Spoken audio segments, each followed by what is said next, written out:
All right, everybody. Adam back with the Bowhunter Chronicles podcast, and again, this is one of those podcasts. We kind of eased into it with the spring bear hunt. We did the calling episode with Zach, and that was kind of archery based. But now we're going to dive a little bit more into the rifle side. Taboo, I know, but that's kind of where we're headed here. And I've got the host of the Backcountry Hunting Podcast, Joseph von Benedikt, on here.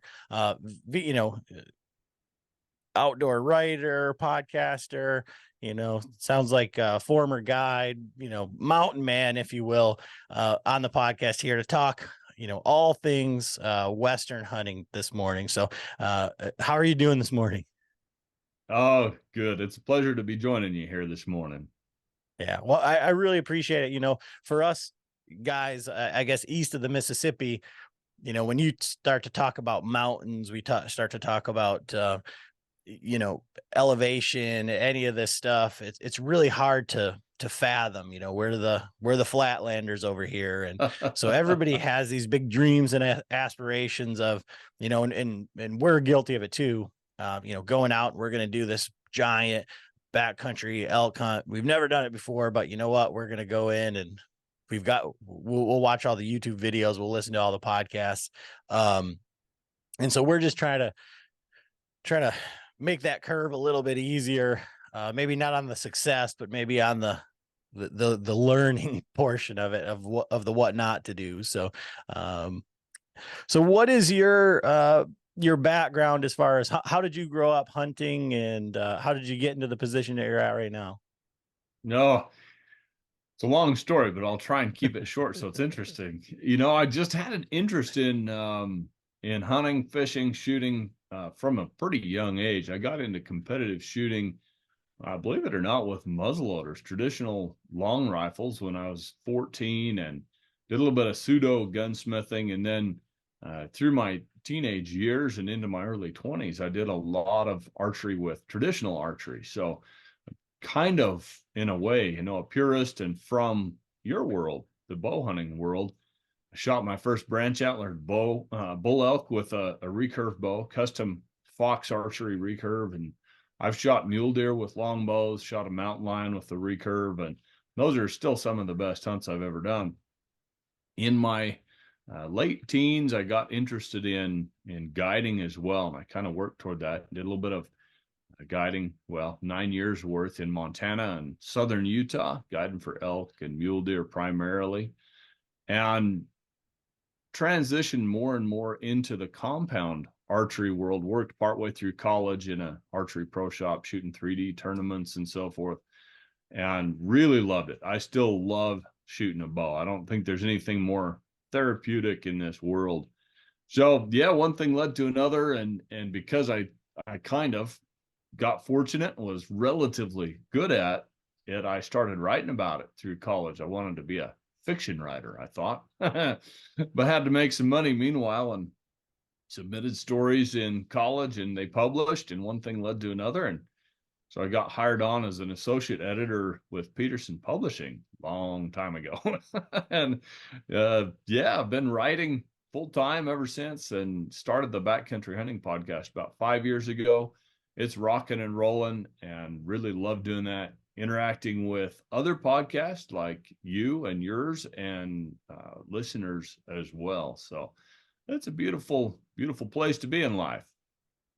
So it seems like most of your, I don't know, most recent content seems to be firearm related, gun related. So having that mindset, from us here, where we say, it's, life is better with a bow, that old catchphrase. And especially from a traditional standpoint, from the muzzleloader standpoint, from longbow recurve. And when you say that, I've got a couple of different friends now that grew up like in the rendezvous culture, with Sure. all the skins and all the old French trapping type stuff. And they they really don't usually deviate too far from that into modern rifle, or it's usually looked at, definitely kind of down your nose. So how was the transition from the most primitive equipment, and you're not an old guy, so it isn't like that's all they had when you were a kid and now you're using modern stuff, right? So how did that transition work? I think it's just an inquiring mind and a search for additional capability and knowledge. My dad is a hardcore purist. He's the one that got me started with the traditional bows and the flintlock rifles and so forth, and he has never deviated. I don't think he's ever shot a compound bow in his life. But I saw some of my friends shooting their compounds, and I've never, I guess, lost the appreciation of the art of traditional archery. But you can't argue that out past 30 yards or so, a compound is just far more effective. And here in the West, a lot of our opportunities really occur between, let's call it 40 and 60 yards, right? And I saw my friends shooting smaller groups at 60 yards than I could shoot at 25 with my recurve longbow. And so I thought, well, why not add that capability? And well, actually, I can tell you a story that drove me from my recurve to try a compound. And at this point, I was already shooting competitively and had been for these 8 or 10 years with a rifle in various disciplines. And I've always had a technically wired brain where, like, the instinctive shooting with a traditional bow was challenging for me. I really had to work at it, where with a rifle, the technical aspects of shooting came very naturally. So can I tell my story? We Oh got yeah, a please minute for do. that. Okay, so I was in northern Utah, and there's this area they call the extended archery unit, where you can, back then at least, you could buy an over-the-counter mule deer tag and hunt pretty much till the end of the year. So you could get up in the snow and hunt during the rut for these big mule deer that live on the slopes east of Salt Lake City. That area, they don't hold a rifle hunt, because if you turn a bullet loose the wrong direction, it's going to land in Salt Lake City. So these deer were pretty much only archery hunted, but it was a long archery season. It wasn't easy hunting, but there were occasionally some real big deer taken out of there. And this one particular afternoon on a college day, my buddy and I played hooky from our last class and headed up there. And from from the let me think, I got to get my story straight. We hiked through knee deep snow for about a mile and a half to get to the canyon system we wanted to hunt. And when we got there, there's this giant canyon, and most of the way up the other side there was a buck with 3 does, a good sized buck. He wasn't a giant, but we believed he was about a solid 170 175 inch deer, clean 4x4 with brow tines, plus brow tines, talking Western count here. And he had 3 does and then a smaller 3x3 with him. Brutally long way away, because there's no way to approach without going all the way around. So my buddy stayed on the ridge where we'd found him from, and I dropped all the way down that canyon, came all the way up the next ridge. It took me 2.5 or 3 hours pushing through knee deep snow, and just exhausting. Once I got up that ridge, I found a rock outcropping that I could kind of use as concealment. The reason I'd done this was we'd try to figure out every way to stalk this buck, and there just wasn't a way. But there was a chute created by natural rock outcroppings above him, and we felt like if one of us gently bumped him from the other side of the canyon, he'd go up and over that ridge. And sure enough, when I got there, there was a pretty well-beaten deer trail through this knee-deep snow coming right up through that chute. Couldn't see him because of the bulge of the land, but I knew he was 150 yards below me. So I got set up, and I was in camo, but it was camo, and everything was covered in snow. So I actually rolled in the snow and got it crusted on my on my camo.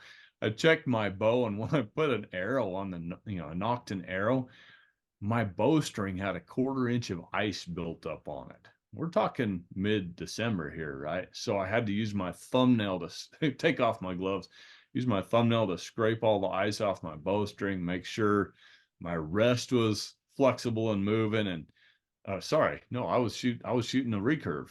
I didn't have a rest.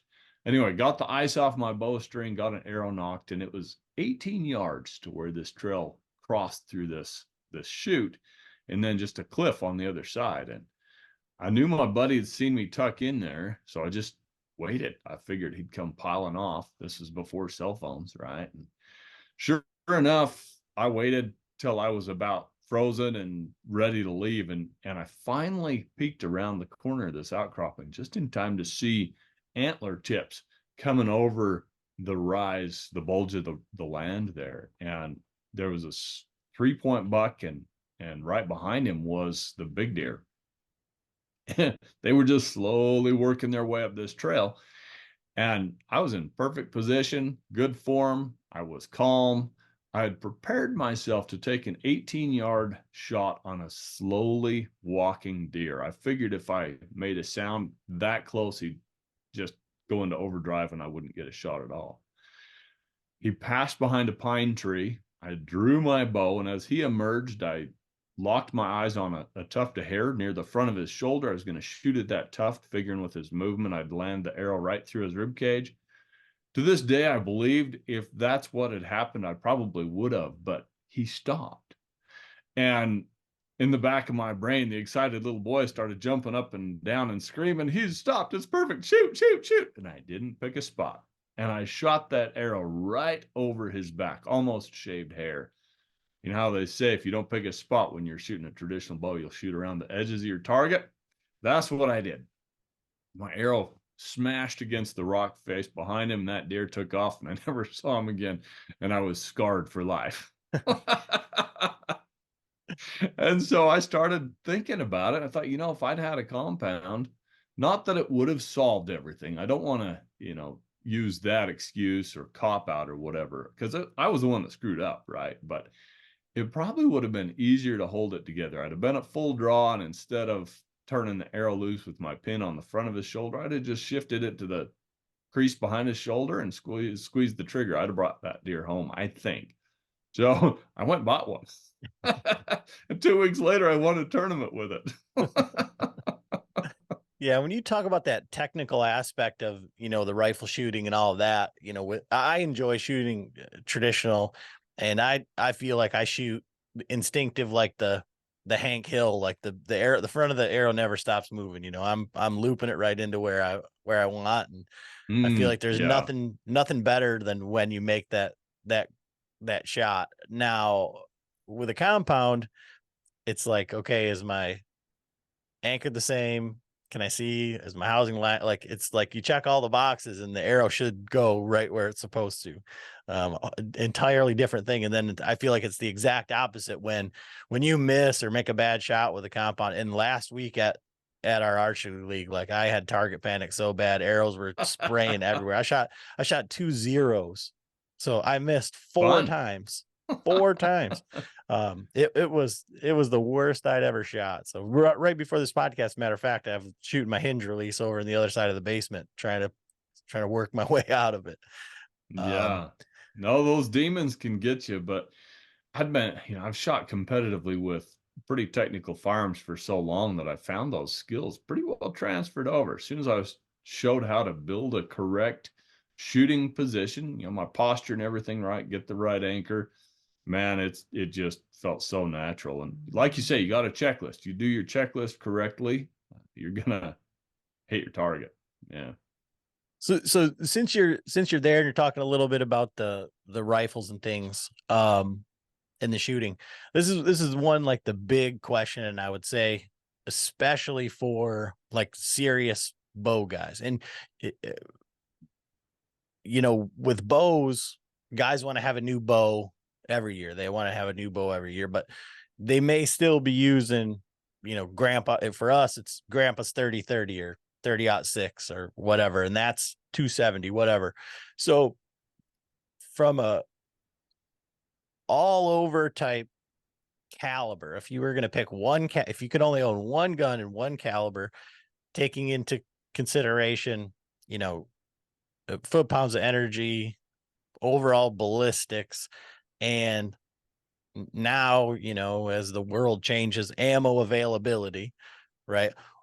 That one overall round caliber for elk, bear, mule deer, where do you land on that? That's like asking my wife to pick one pair of shoes that does everything, but I'll try.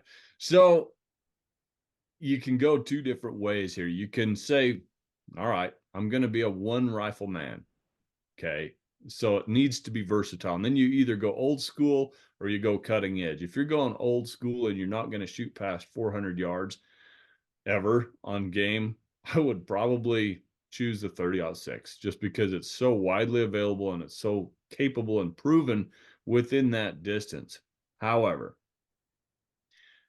in the rifle world, some tremendous advancements have been made in cartridge design in the last 20 years.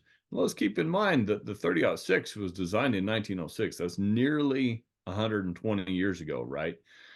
Would you take a pickup truck built in 1906 to, be competitive on today's farming or ranching or rodeoing industry? No way, right? Now the 30-06 has maintained its capabilities a little better than those old Ford pickups, right? Built in the, let's say, the 1920s, but it's still pretty well outclassed by the modern cartridges. The 7mm PRC would probably be my top choice for a modern cutting edge rifle cartridge. And I'd always shoot a heavy controlled expansion bullet, since you mentioned that elk are on the menu. Black bears, of course, Minnesota, you know this stuff, but a bear is a unique creature. Most of them shot are under 200 pounds, but they never actually stop growing. That's why a 19-year-old bear will have a Boone and Crockett skull, while a 14-year-old bear may not. I'm just pulling numbers out of my hat, but the bears just keep on growing. And although most of us shoot sub 200-pound bears, we all dream of shooting that 400 or 500-pounder, right? So it behooves us to use a rifle and cartridge that's capable of cleanly and ethically taking that bear from any reasonable shot angle. We're talking including steeply quartered stuff here, right? When our opportunity presents. So for that, I like a 7mm or a 30 caliber with a heavy for caliber controlled expansion bullet. As far as rifle type, man, I mean, that's just a wide open discussion, but something that fits you well, that's accurate, that's reliable, and that you trust and shoot well. It's really important. Kind of like a bow, only, there's a really nice side effect here. Rifles don't lose value like bows do. A bow that's 3 or 4 years old is going to be worth maybe 25% of what you had to pay for it new, right? One of these high-end bows anyway. A good rifle is going to hold its value, and eventually, if you have a classic rifle like a pre-64 Winchester Model 70 or something, take care of it. It'll just keep going up in value. And that's kind of where I want to go with this, because of the new cartridges. I mean, from our world of bow hunting and kind of where we're at in the mobile hunting world,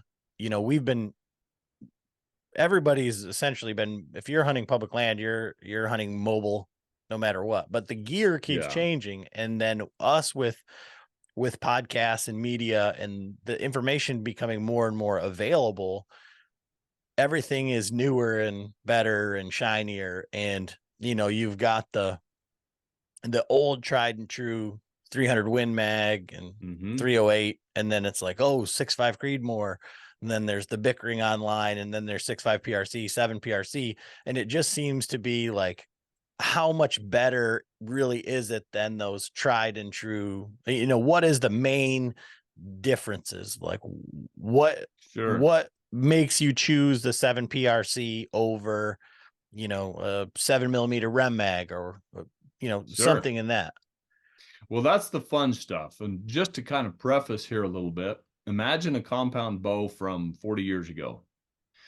The new cartridges are the compound bow of the rifle world, right? They are what drives increased capability, precision, consistency, and so forth. So just like a bow from the last couple or 3 years is going to be have a whole lot more consistency. They're going to be quieter. They're going to be tamer in your hand and so forth than a bow built in 1980. Cartridges now have that capability, a hugely increased capability. So how did they accomplish that is kind of what I hear you asking, and why exactly is something like a 7 PRC better than a 30-06, 300 Win Mag, 7 Rem Mag? So the first thing is that rifling twist rates are faster. Why does this matter? It enables us to use the long, stretched out high BC bullets available on the market today. High BC, that's ballistic coefficient, is a measure of aerodynamics. And the reason it's so important is because you can start a bullet 300 or 400 feet per second slower than a bullet of the same weight with poor aerodynamics. And by the time you get to 300 or 350 yards, it's going faster. It's bucking the wind better. It's got less drop, and it's carrying a lot more energy. Take that out to 400, 500, even 600 yards, like many shooters are very capably shooting these days. There's just no comparison.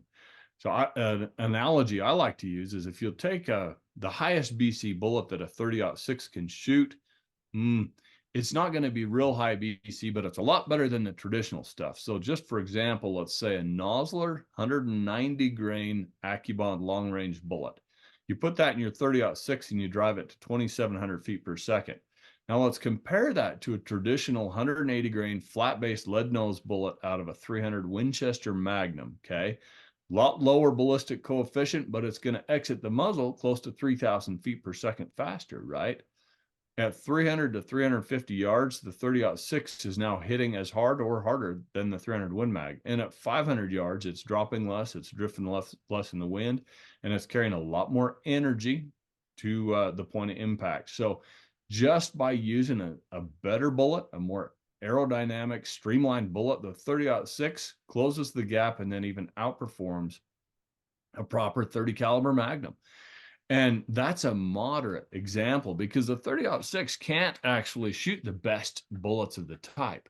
The very best modern bullets are going to be heavy for caliber. I keep using that term, but it's not just weight. Weight adds mass that lends momentum and helps your aerodynamics, but the profile is what's most important of all.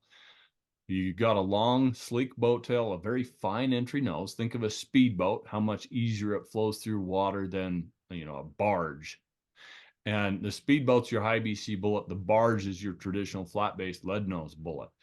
So when you push a bullet with a high ballistic coefficient and a lot of weight at a reasonable to high velocity, you get downrange performance that they didn't even imagine 40 years ago.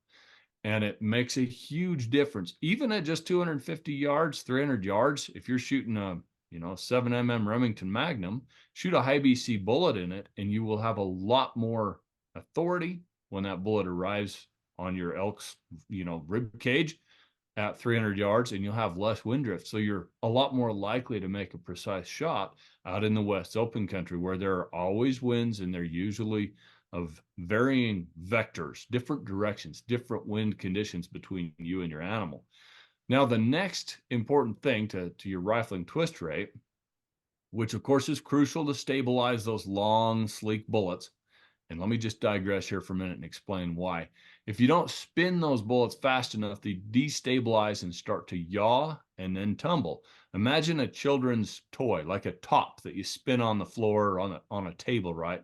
If you've got one that's short and broad, has a big disc that spins, you can spin that thing pretty slow and it'll stay stable and upright for a long time. If you have one that's kind of tall and has a smaller diameter disc on it, or maybe a ball on it, you got to spin it fast to stabilize it. And as it slows down, it's going to start to wobble and then tip over long before that short, wide one does. Bullets are the same. These long bullets need fast rifling twist rates to stabilize them. The kind of the industry standard now is about a 1 turn every 8 inches. They call it a 1 in 8 twist rate in your rifling barrel, where traditional twist rates for the 7mm were about 1 in 9, 1 in 9.5. 30 calibers were 1 in 10 to 1 in 12. So you speed that up, you shoot the heavier high BC bullets, you get a lot more performance. Now, why do the modern cartridges shoot high BC bullets better? Why can't you just put a great long range bullet in your 30-06 or 300 Win Mag or your 7 Rem Mag? That brings us to the next characteristic of modern cartridge design, and that's a thing that we informally call head height. That's the distance from the cartridge case mouth to the end of your magazine. It's got to be long enough that you can seat those long, fine entry bullets in there without pushing them down into the cartridge case neck so much that the mouth of the case is hanging over the curve of the bullet, right? All those traditional cartridges, 7 mag, 300 Win Mag, 30-06, they have a short head height. The difference with cartridges such as the 6.5 Creedmoor, 6.5 PRC, the 28 Nosler, 7 PRC, 300 PRC, all of those is that they're engineered with a long head height. Companies that build them have brought that shoulder down, just leaving more distance in the front of the magazine for those long bullets. And it makes a huge difference. All these small factors combined add up to a really big, just a shift in that status quo of what cartridges and bullets can accomplish. So kind of like the long and the short of it is if you were buying a new rifle for something like this, you would want to look especially at some of those newer calibers. You'd want to look at twist rates. You'd want to look at all of that type of stuff. However, if you were brand new to this and you were headed out west and you weren't planning on being the best of the West and shooting, 800, 1400 yards, whatever. Sure. Your rifle in your cabinet might be good enough with some high quality ammo to kind of let you know where you kind of stand. It would be sufficient. Oh, for sure. And what you just said just now, the high quality ammo is key. I will never understand why people spend, $3,000 to $10,000 to go west and hunt elk, and then they balk at spending more than $25 on a box of ammo. Spend the $60 on a box of ammo or 3 boxes to get really premium bullets, because opportunities in the West are hard earned. The West is a beautiful place, but it's getting a good opportunity is hard work, especially on public land DIY. So shoot the best thing you can shoot. But in direct answer to your question, absolutely. As long as you've got something like a good 270 or a 30-06, you're in business. If it's accurate enough to get you out to 400 yards, I like to preach quarter mile capability. Quarter mile is 440 yards. Let's call it 450 for easier math. I think every Western hunter should work hard to achieve quarter mile capability, because in my experience, most of the really good opportunities here in the West occur between 300 and 450 yards. Now, I know for a lot of whitetail guys that just hunt big woods country and have never shot at something past 200 yards, that sounds like a long, long way. But as long as you can shoot a 1 inch, even an 1.5 inch group at 100 yards with your rifle consistently from field positions, you can do it. You just have to put in the time to learn your ballistics and practice from those field positions. And you will be very grateful when a great big bull elk stands across a canyon 410 yards away and you're able to shoot him squarely through the vitals. It's a big deal. But yeah, premium bullet and a historic cartridge, traditional cartridge for whitetail, just fine. Let me address 6.5 millimeter cartridges for elk here, if I can, real quick. A lot of elk are killed with 6.5 Creedmoors and 6.5 PRCs and the like. They will do the trick. It's like, in my mind, it's like shooting a great big whitetail buck with a 223.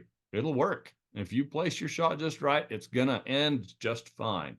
The trouble with the 6.5s is, even with their heavier bullets, they don't carry a lot of bullet mass and they don't have much frontal diameter to transfer energy. So in my experience, most of the elk that get shot with a 6.5 Creedmoor react like they've been shot with an arrow. And your listeners are going to understand that, right? You put it in the right spot, you give them time to die, it's going to work out. Although, let me say this, if you got another shot, pour it on, man. You don't stop shooting at an elk till they're on the ground. Elk are real, real tough. They have a will to live that surpasses pretty much any other deer species, including moose. Just for a fun little side note, 6.5 PRC is a little better. Always shoot a controlled expansion bullet in either of them so you get the penetration you need. But just as I'm going to ruffle some feathers here, but I will come right out and say it. The 6.5s are not good elk cartridges. They can kill elk. They'll keep killing elk for decades, I'm sure. But if you can get into something 7 to 30 caliber, you're going to have a lot more effective on impact results, visible on impact results, shorter blood trails. And if you shoot something around the edges, let's face it, we're all humans, right? We try and make that perfect center of the vital shot, but stuff happens. We don't judge the wind right. Maybe we are a little wobbly in our position. Maybe the animal takes a half step just as the trigger breaks and you hit it around the edge of the vitals. A bigger bullet that creates a bigger wound channel and drives deeper is going to be very valuable insurance against that poor hit. Where a 6.5 Creedmoor or PRC, whew, you may have your work cut out for you to recover that bull. So from that standpoint, and from your history and guiding and things like that, I'm sure, and I've heard some of your podcasts where you talk about, the mistakes that you've made, right? Yeah. What are some of the things that you see guys coming out west for the first time, or that are, just starting to shoot long distance or whatever? What are some of the biggest mistakes that you've seen, and maybe the easier ones to correct and some of the more difficult ones? That's a question that we could talk about for hours, but I'll try and think of the most crucial ones. Probably the number one mistake that guys coming out west for the first time make is they don't really believe they're going to have to shoot as far as they end up having to shoot. And so they kind of brush it off. And they're like, no, I'm comfortable to 250 yards. Maybe it's 300 yards. I don't need to shoot further than that. I'll just stalk closer. Well, it doesn't usually shake out that way. And if those guys make another trip to the West the next year, they're better prepared. So the first thing is believe it, folks. Make yourself become as effective, as ethically effective and lethally effective as possible, as far away as possible. Now, I never endorse shooting long range at big game. There are guys that do it really well and are so good at it that, yeah, they're ethical at 800 yards. But most guys that think they aren't, right? They haven't put in the hard yards. They haven't walked those miles and worn out those barrels. And yes, I say that for a reason. If you're going to shoot 800 yards on deer, you need to have several worn out barrels in your past that have taught you how to make that kind of shot. The next thing I think that the next mistake that folks make coming out west is not being familiar enough with their rifle and scope that they can quickly get on target. A lot of whitetail hunting is stealthy, but you've got a little bit of time. Now, I know this isn't often the case with bow hunters, but if you're sitting in a blind somewhere, a box blind, or even on a stand somewhere in the Midwest, and you see a deer moving in towards you, you can slowly move into position. You can get steady, and then you can take your time on that shot. Let the deer come to you as close as he will, and then when the window's right, you squeeze the trigger, whether it's a release or a rifle trigger, right?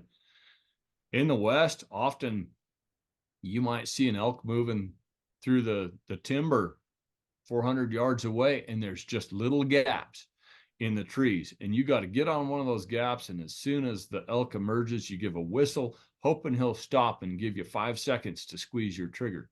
Or it might be a mule deer working up through over a ridge and through a saddle where you got to try and catch him just at the right second when he pauses to catch his breath going up that steep slope. You got to be able to raise your rifle and it comes straight into your line of vision, and those crosshairs are automatically on your target. If you have to fish for the target you're trying to shoot, you're already setting yourself up for failure. So one, know your rifle as far as ballistics go and your trajectory out to 450 yards. And two, be able to shoot quickly. I don't mean squeeze the trigger fast or mash it or punch it, whatever you want to call it. I mean, get on target now and get stable within a couple seconds. Only way you can learn that is by practice. Using a 22, shooting little targets at the local range, but anything away from the bench is going to benefit you a lot. If I was to add a third mistake that people make, I'd say it's that they've jumped into the long range world and learned all the jargon, and downloaded half a dozen ballistic apps and bought all the gear, and yet they haven't learned it well enough to master their system. And the worst thing most hunters do that are trying to learn this is get real complex. They think complexity adds capability, where it's actually the reverse. When you're in the backcountry and for the first time in your life, you're seeing a 6-point bull elk, and you're trying to judge the wind, and you're trying to dig out your dope card or range it and look at the minutes of angle, come up, whatever, and find a spot to get steady and all that. The puppy in the back of your brain starts driving pretty quick, and you make a lot of mistakes. So what I tell people is keep your long range system long range, right? For me, that's 600 yards is the furthest I'll shoot a big game. And that's only in very, very special situations with exactly the right rifle, but let's call it 450. Man, simplify, simplify, simplify. A dial-up turret with yardage written on it or engraved on a custom turret, where you range your target, you dial to the range, and you get on it and shoot. Keep it simple. Don't deal with drop charts. Don't have to pull up a ballistic app on your phone before you can make the shot. Don't have to even look at the side of your stock and read down and say, okay, there's 425 yards, go across the column here. Okay, we have to come up this many minutes of angle to. No, by then your opportunity's gone. Keep it simple, but be capable. So one thing you didn't mention there, and it was a bear hunt, and I don't want to call you out here, but it was one of the things that you outlined. And you had talked about earlier about the 6.5 and about animals with a 6.5 sometimes acting like an archery hit deer, where you're going to have to track them. They're not dropping in their tracks. Can you talk about knowing the distance is one thing, but knowing that you can get there to get them and recover the animal, and then any tips for like spotting after the shot? Because if if we're looking across the canyon, or 400 yards out there, if you don't have snow, if you're in the timber, like for us, going out on a bear hunt, we may have a little meadow, and as soon as that bear leaves the meadow, now there's 4 different little meadows on 4 different little heads of drainages. Like, which one was it? And can we get there in time? Type thing. Sure. So can you talk through like that type of scenario? Sure. So big canyon country is where those challenges in getting there in time occur most commonly. When you shoot across a canyon, you got to be aware that getting down through the bottom of that and up the other side is going to be a very strenuous endeavor most of the time in big country. Some canyons are just big hollow bowls, right? They're little pretty meadows in the bottom, and you stroll across and go collect your deer or elk. But in many cases, there's going to be a raging creek in the bottom. In springtime for bear hunting, it's going to be raging with runoff, makes it even more treacherous. There's going to be shrubs with thorns blossoming everywhere. You can be fighting your way through a tangle of brush trying to get across there. So before you shoot, you need to take just a second, if an animal's across a canyon, and just ask yourself, can I get there in time that the meat won't spoil, right? And if it's cold weather and that's going to be the next morning, say it's an evening thing and there's just no other way, well, you can make that decision, right? If it's plenty cold, most deer and bears and elk won't spoil overnight. You're pushing your luck, but it probably can be done. Better off, obviously, is to get there in the night. So then when you shoot, you got to try and keep your eyes on that animal. This is important with archery hunting as well, although you're usually going to be closer, so you'll have a better visual. If you're shooting a heavy recoiling rifle, the ideal situation is to have a friend watching with you, right, on a spotting scope or looking through their binocular, so they can give you a read in case you lose that animal during recoil. A better solution, and the modern day of riflery, is to shoot with either a muzzle brake, which means you're going to have to put in earplugs, right? Or better yet, a suppressor. Both of those things tame recoil by a significant margin. And if you build a good shooting position, you'll be able to see your own impact through your scope. Your crosshairs probably will have jumped and kind of leaped above the animal, but if you stay focused, keep your eyes open, you're shooting relaxed and you follow through. You don't flinch and clench your eyes shut, right? You'll see that bullet impact the animal and you'll get a read on what it did. With luck, especially with elk, because they don't make a dash after they're hit. Generally, they'll kind of trot, lock up, and wander around. You can hit them again if you need to. Not always. But generally, if you're prepared, you can get a second shot into them. So watching your impact is real important if you can do that. Watching where the animal goes is more than important. It's crucial. You need to mark its last location very carefully. If you're hunting solo, you need to take some really good landmarks around that animal. Find a burned tree stump or a real unique rock or something, and then pick landmarks that you can use to navigate your way there. Because once you cross that canyon, everything will look 100% different. Also, before you leave your shooting position, look around, try and figure out something you can use to recognize that. And if need be, if you have some flagging tape or something, hang that where your shooting position was. Because if you shoot an animal, let's say at 325 yards, you cross a big deep canyon, you can range back across to your shooting position until you're 320 yards from it and say, okay, I'm on the right elevation on this hillside now. Work back and forth. I can find where I shot my animal and track it from there. So those are really important aspects of hunting in the West that a lot of people don't, they just don't have that experience under their belt, right? If you shoot something in the backwoods behind your house, you know all the ravines, where the deer commonly go, their escape routes and so forth. The West is different. If you hunt with a partner, which I absolutely recommend doing your first few times out, your partner can stay where you shot and use hand signals, radio where legal, text messages, if you have phone service, whatever, to guide you to where you shot the animal, and then you can track it from there. It's a better situation, but a lot of us hunt solo, either by preference or simply because sometimes you can't find somebody with a schedule that lines up with yours that you want to hunt with in big country, right? So, yeah, there's a lot of different skill sets.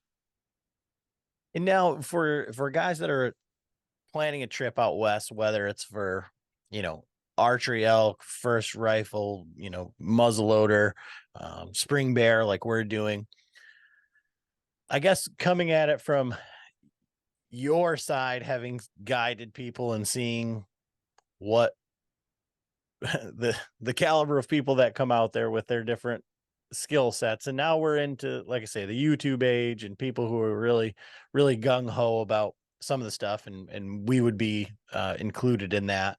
But as far as like a general expectation or a recommendation for guys coming out the first time, as far as, we're doing this spring bear hunt as kind of a training wheels Western hunt, going to be pretty front country going, but you're going to be able to see the terrain, traverse as much as you want or as little as you want. But for guy, when we did it, it was, we had probably 50-pound packs walking into a place that we'd never been before. And that hits really heavy when you leave the truck and you crest that first hill, and then it's like, now what do we do? So overall general expectations, and if you were going to recommend somebody who wanted to go on their first Western hunt, how would you say is like the ideal way to do that? Well, first, don't get disheartened easily. Unlike whitetail hunting and hog hunting and so forth, you can go days without seeing a shootable big game animal in some parts of the West, especially on public land. But folks, it only takes once. You see the right animal one time, and you hold up your end of that bargain. You're going to bring that buck or bull or bear home. Next, be flexible in your approach and don't go in there with a preconceived notion that you can hunt elk or bears or mule deer like whitetails and be successful. Be adaptable and be aggressive. Most whitetail guys are far too cautious when they get into elk country, bear country, mule deer country. Sometimes you got to go, you mentioned gung ho, you got to go balls to the walls to get across the canyon, up that ridge, and into a basin to make a shot before dark. Give it all you got, because you may never see that animal again. So those are a couple of things I think that hunters new to the West and even moderately experienced hunters coming west can put in their toolkit is to not get disheartened easily, keep after it. Usually time and effort equal results, right? And then be aggressive, hunt hard, and be adaptable. Ask locals, where are you seeing bears these days? Are they down in the low country feeding on grass? Are they up high? Are they feeding on, if it's a fall hunt, are they finding berries? Are they finding acorns? Whatever the case may be. With elk, the old timers always say the hardest part of hunting elk is just finding them, right? You find the elk, then you can hunt them. Use your binoculars more than your feet. Get up high and glass a lot. For spring bears, there's a few tricks to this. Find avalanche chutes with a lot of green in them.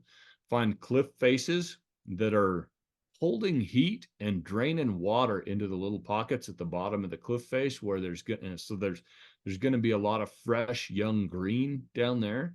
Bears coming out of hibernation need to eat a bunch of fresh green stuff to pop the plug out of their intestinal tract before they go to eating real aggressively on, various proteins and so forth. So try and find where they're going to be that time of year and then hunt those areas. And again, I mean, a good binocular is an invaluable tool. Don't scrimp when it comes to buying boots or binoculars. Buy the best you can afford and then some. Stretch a bit. Good glass is so crucial. You got to be able to see a deer, in the shadows at 1,200 yards, so you can go then hunt him. What else? As far as expectations go, another thing that hunters coming from the east, from low country, let's put it that way, into the mountains is they don't anticipate the continuous, strenuous effort that it takes to navigate a lot of this country. Don't push yourself so hard and fast the first day that you burn out. If you've got sore and aching muscles the rest of the week, you're not going to like hunting. But you got to hunt steadily, right? An old European hunter once told me that in the Alps, the hunters going into them don't stop for rests. Here in the West, we tend to buzz fast for a couple hundred yards and then stop, panting like the dickens. And we use that excuse to glass around a little bit and then we do it again. That works because it does give you a chance to glass a lot. But in the Alps, in Europe, they often just climb slowly, putting 1 foot ahead of the next, and they keep on going until they reach their destination. The reason I bring that up, I've tried it. Yeah, you get there faster, just going slow, but steady. So slow but steady is really important, and be prepared to do that all week long. You may be covering 4 to 10 miles a day in rough country. You may find a little honey hole, which is what we're all looking for, right? That's got 3 or 4 bears in it, and you just wait till one's in shooting position. You may have to glass it 3 or 4 days.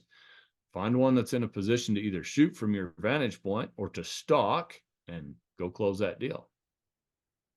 So when you're talking about glass, that's another incredible rabbit hole type situation. But very simply, when you're out west, what are we talking about as far as power and objective lens? And then, obviously whatever your budget will allow you, but we always think about it as like weight. So if you're taking, 10 by 52s or something like that, that's a whole nother ball game. So when you say good glass, like what is the bare minimum and what is ideal? Okay, sure. So this is a kind of a fun question. I really enjoy this sort of thing. When I say good glass, I'm specifically talking about the quality of the lenses and the coatings and the construction of that optical device. In terms of what magnification is useful, nothing less than an 8 power. If you do a lot of crossover into bow hunting the West, an 8 power can be nice because you're in tight cover a lot, glassing, ravines and forest, thickets, whatever, that are inside of 100 yards from you. But the most versatile magnification range, in my opinion, for hunting the West, the broad spectrum of the West, is going to be a 10 power with at least a 40 millimeter objective lens. That's so that it gathers enough light that you can see in twilight conditions. Our pupils expand to a maximum of 4 millimeters in low light. You can divide the objective lens size by the magnification of the binocular. So at 10 by 40, you're going to divide 40 by 10. What do you get? You get a 4 millimeter objective exit pupil. That's enough to give your eye all the light it needs to see in low light conditions. For an 8 power, that would be a 32, an 8 by 32. The next thing I do as a rifle hunter, I really like to have a good rangefinder inside my optic. I don't like having two devices anymore where you got to lower your binocular, fish out a rangefinder, find the animal at 300-400 yards in that little bitty viewfinder, get steady enough that you get a reasonable range off it, then put it away or let it, just drop it, let it dangle by its string while you try and get in position for a shot. It's just too much. Two devices add weight and complexity to your shooting system. Now, sometimes when you're archery hunting, that is still the best bet because you want to have everything compact, close to your chest, small devices, minimum movement, right? But for the most part, I don't even use separate rangefinders for archery hunting anymore. I'll use a good range finding binocular, and the good stuff starts at about $1,000. I can't even recommend to folks anything much less than that. There is a binocular, the SIG Zulu 7 in a 10 by 40 is less than 1,000 and is a really good piece of glass for the price. But if I was to just give you a few recommendations of specific binoculars that work real well in the West, that SIG would be where it starts. The next one is an optic by GPO, German Precision Optics. It's a relatively new company, young company. But man, they're getting it just right. They have a range finding binocular. I think they call it the Range Master. Don't hold me to that. But you can get a 10 by 40. You can get a 8 by 30, 8 by 32 in that. Those are fantastic, and they run between about $1,000 and $1,400 for guys that want a good binocular. But $1,000 is a real stretch. That's my recommendation. Make that stretch because they're fantastic. From there, the next one I really like is called the Leica Geovid R. When you say the word Leica, everybody thinks thousands and thousands, right? This is a $1,400 binocular. Suggested retail. You're probably going to find it for significantly less on a weekend sale or something like that. Doesn't have any ballistics, doesn't have any fancy dancy computer brain inside the binocular. It just gives you a range and has really good glass. Leica glass for $1,400 is a steal. It's a terrific optic. From there, you can go up through, the computer brains in a lot of modern range finding binoculars is what you pay for. So the Vortex and the Meoptas and the Revics and all these are going to go up significantly in price. And the glass is not going to be what German glass is. I'm just going to say it like it is. So the next step I go to is the Swarovski EL range, which is they're just incredibly durable. I saw one drop down a mountain / cliff, went 200 yards bouncing off rocks. When we went and collected it, it was just fine. Had a lot of scrapes and bangs and bruises, but the two barrels were still aligned with each other and the rangefinder was still calibrated. It was amazing.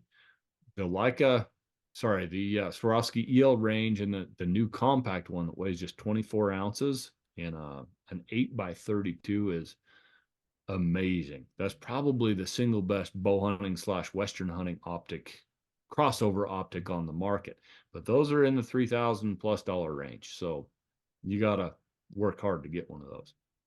For sure. If I can add one thing to that, the reason I feel like, or that I learned how crucial good optics are, when I started guiding, I used a $99 Bushnell spotting scope for a couple of seasons. And I got my job done with that. But my eyes and my head ached at night. It was bad because you're looking through them a lot, right? And I learned that I have real sensitive optical nerves. I get headaches very quickly when I'm using cheap glass. So I saved all my tips for a full season and I went and bought a Swarovski spotting scope and it changed my life. I found a lot more game, which I didn't anticipate, and I never got headaches anymore. So for a guy like me that has that real sensitive optical nerve, you just can't go any other way but premium glass. So before we wrap this up, since we're talking about glass, and one thing we kind of glossed over is the magnification on a scope. So if you're, Sure. you see these tactical scopes that are, 6 to 24 or whatever. And I think guys tend to think, the more magnification, the better. So that, I can see out there to 400, 600, because we're coming from this 150, 200 yard max idea, right? So Hmm. as far as magnification, and one of the things you talked about was getting back on target and being able to find it. And we've all, I don't care what you've hunted as a whitetail hunter, a squirrel hunter, you've got that scope turned up all the way to 9 power, because it's 3 to 9 generally is your whitetail scope. And then you can't find them in the scope, and you're fumbling around to back it off so you can see what you need to see. So as far as magnification, what are you looking at? Like what's ideal for those distances? Sure. So you're 100% correct. Most people are running too much magnification these days. There is a place for those great big tactical type scopes with huge objective lenses and 34, 35, 36 millimeter main tubes and, 6 to 30 power or whatever. It's on PRS competition rifles and long range, F class rifles, that sort of thing. They are not good for hunting. They make your rifle top heavy. They have to be mounted high above the action because they're so big, so you can't get a good cheek weld. They're actually a degrading influence in your shooting system. You will shoot more poorly with that great big scope on top of your hunting rifle. So, what range is optimal? I really like something like anywhere from a 2 to a 10 to a 3 to 18, somewhere in there. And I never shoot at game on more than 10 power. More likely, I'm using somewhere between 6 and 8. And here's why. First, when you throw that rifle up, if you need to find that game animal in a hurry, if you're on 18 power or 15 power, whatever, you have a very small field of view. You're looking at the finer details of that grass downrange. You're not looking at the broad spread of the landscape and picking up that deer or elk quickly. Next, when your rifle recoils, if you're zoomed all the way in, yeah, you might be able to see the deer perfectly for that first shot, but you're not going to get back on him, especially if he's on the move for a fast follow-up shot, second shot, third shot, whatever. So if you have your scope down there between, let's call it 6 and 10 power, and you have a good stable shooting position and a muzzle breaker suppressor, even on a 7mm Magnum type rifle, PRC, whatever, you can spot your own impact as long as you don't have your scope zoomed in too far. And then you're right back on that animal for a fast follow-up shot, which can be very crucial in the West, across canyons, whatever. I do use the high-end magnification, like 15 power, 18 power, whatever, for group testing when I'm working up a hand load for my rifle or just checking what factory load my rifle shoots best. But always dial it down to minimum magnification when you're carrying it. So if you have a bull or a buck or a bear stand up 40 yards away from you in thick timber, whatever, you're not, like you say, fumbling to turn that magnification down so you can see more than just hair when you look through it. You need low magnification, 2 to 3 power on that bottom end. And then, geez, like I say, even if I lay down to take a cross canyon shot, I'm not going to zoom in more than a maximum of about 9 or 10 power. And that's made a big difference in how quickly I can make those crucial follow-up shots. And if you think you can't shoot accurately on, 6 to 10 power, 100% not true. If you've got good clear optics, high quality glass in your scope as well, you can make shots just as precise as you need out to 600 more yards. I've seen competitive shooters with 4 power scopes, limited scope magnification disciplines, right? Shoot 1,000 yards and hit 10-inch targets pretty consistently. It's more about the shooter and the skill than it is about the magnification. Man, Joseph, you are just a wealth of knowledge, and I really appreciate this, because, like I said, this is, I'm probably going to get ostracized for this. People are going to say, "Oh, what's going on?" Blah blah blah. Run out of stuff to talk about with archery. But I do really appreciate it, because this is, I mean, a ton of like high quality information in a short time. So I really appreciate you coming on today. If people want more of this and they want to say, "Hey man, I really like what this guy's talking about," where can they find more information about you and your podcast and everything? Sure. Well, I appreciate you letting me come on and talk about rifles, which I'm passionate about, and share a little bit about archery too, which, in my world, what I write full time for shooting and hunting magazines, but primarily rifle-based stuff. So I don't get to talk about it as much as I like. This has been fun. Anyway, for more from me, the Backcountry Hunting Podcast is the best place. You can find that on all the usual podcast listening apps and so forth. I also co-host on occasion with Ron Spalmer on Ron Spalmer Outdoors, his YouTube channel. That's a great spot.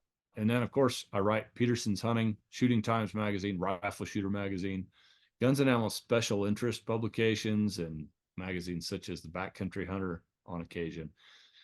It's where I make my living, and yeah, check them out. Awesome. Well, I really appreciate it. Thanks for coming on today. It's my pleasure. Good talking with you.